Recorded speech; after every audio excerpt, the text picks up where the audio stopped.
So the Skype-a-Thon is a global initiative that's hosted by Microsoft. It's an annual event that happens every year around this time, and it's basically to promote the use of Skype in the classroom and how that can enhance student learning by bringing outside experiences into the classroom that just give them a sense of the world around them that they may not be aware of.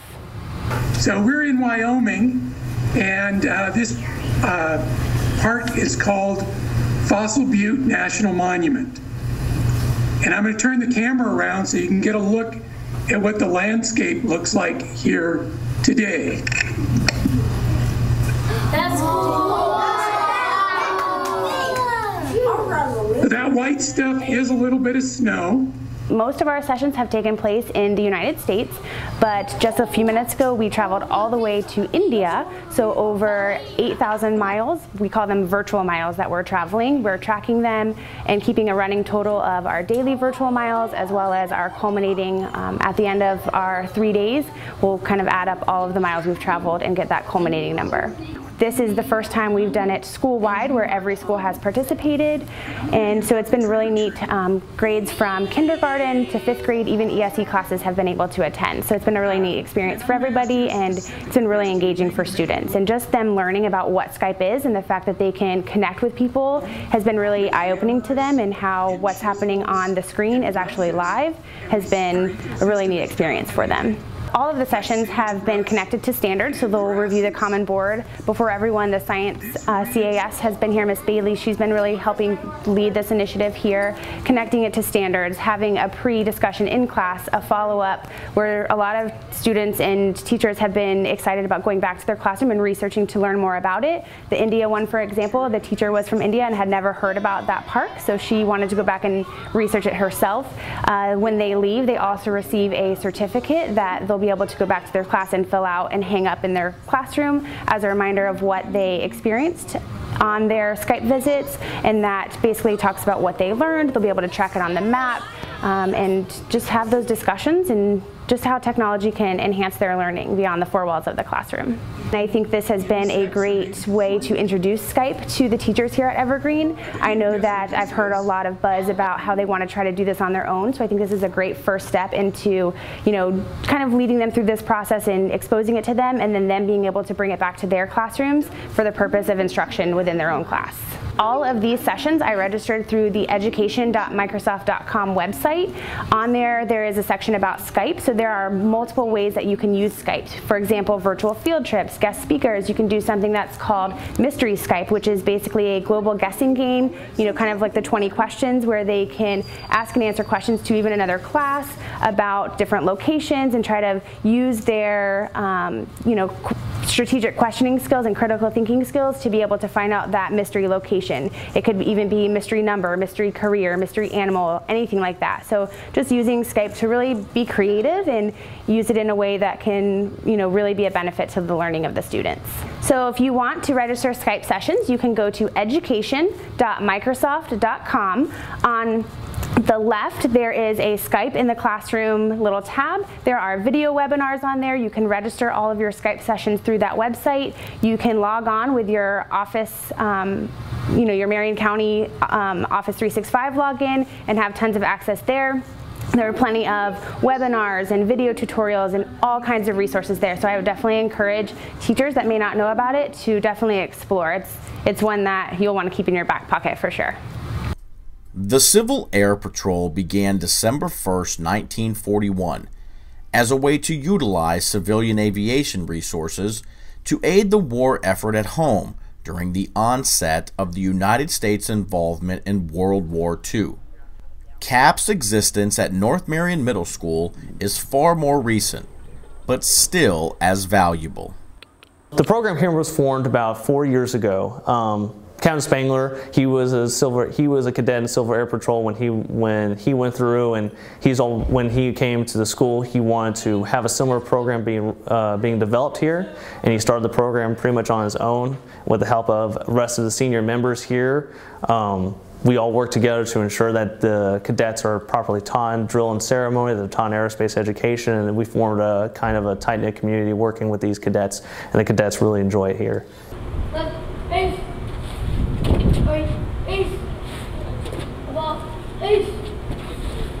it gives kids opportunities to go flying. It teaches them more about the military and our history.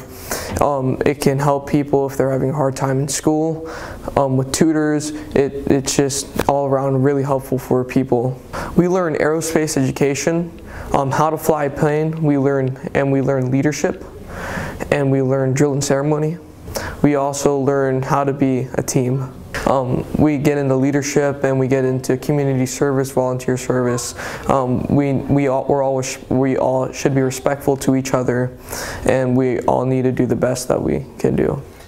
Civil Air Patrol in of itself is it's almost like an ROTC program, but yeah, it's not. It's still it is part of the United States Air Force and as an auxiliary force. But what it brings to the school is a sense of unity and brings a sense of leadership and integrity to these students. So what's great about it and about having it is that it teaches these kids basic responsibility, selfless service, honesty, those things that we want to instill values into our students. And by them demonstrating these values, the rest of the student body sees it and they know it, especially when these cadets walk around in uniforms. They see how these students behave, the teachers see how these students behave, and it's a reflection on the program in of itself, and it inspires other students to maybe want to join or to have the similar values that they have. Hello, I'm Superintendent Dr. Heidi Mayer with Marion County Public Schools. For decades, we've trained our students and teachers for lockdown situations in passive ways. Hunker down in the classroom, lock the door, turn off the lights, and pray the bad guy never gets you. Those days are over because school violence is more diabolical and determined. So we, as school leaders, parents, and responsible adults, must change how we prepare for violence on campus. Our new defense is actually a strong offense called the ALICE protocol.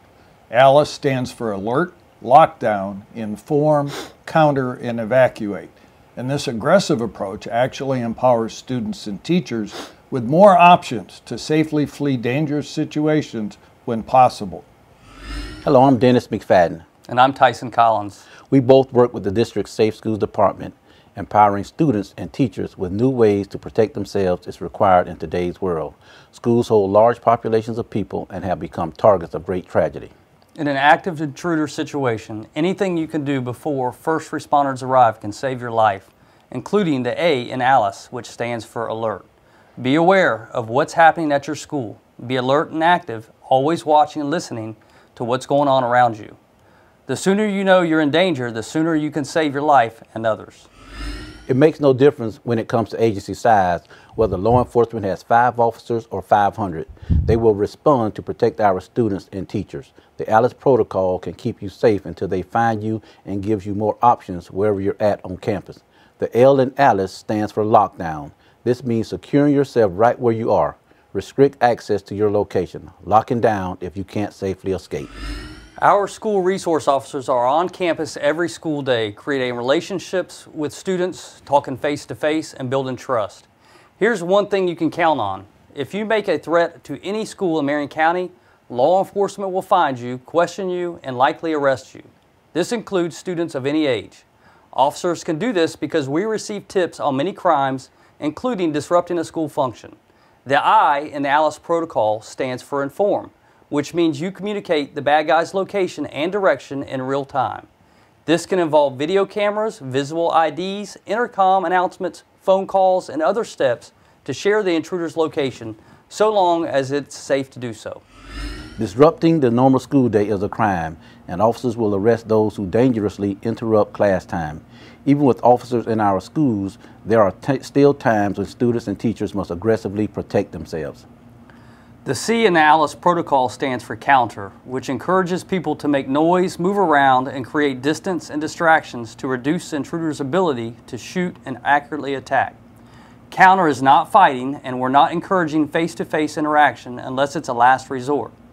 Countering the danger gives you aggressive options students and teachers can take to protect themselves.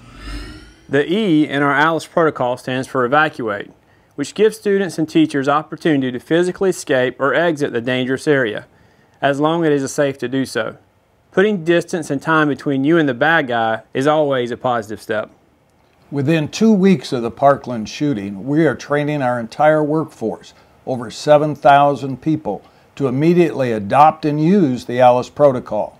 While we share this paradigm shift and new way of thinking, employees and students will learn intricacies unique to their school, where the closest exit is, how safely the window can be used to escape if there is one, or where the nearest fire extinguisher might be to use as a distraction.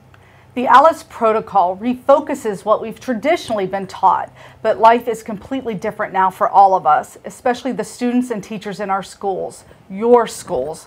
Please continue having conversations with your children, your friends, and your colleagues. We're all in this together, and whatever we can do to keep our schools safe and our students focused on becoming productive citizens in society, that's what we'll do together. Thanks for watching.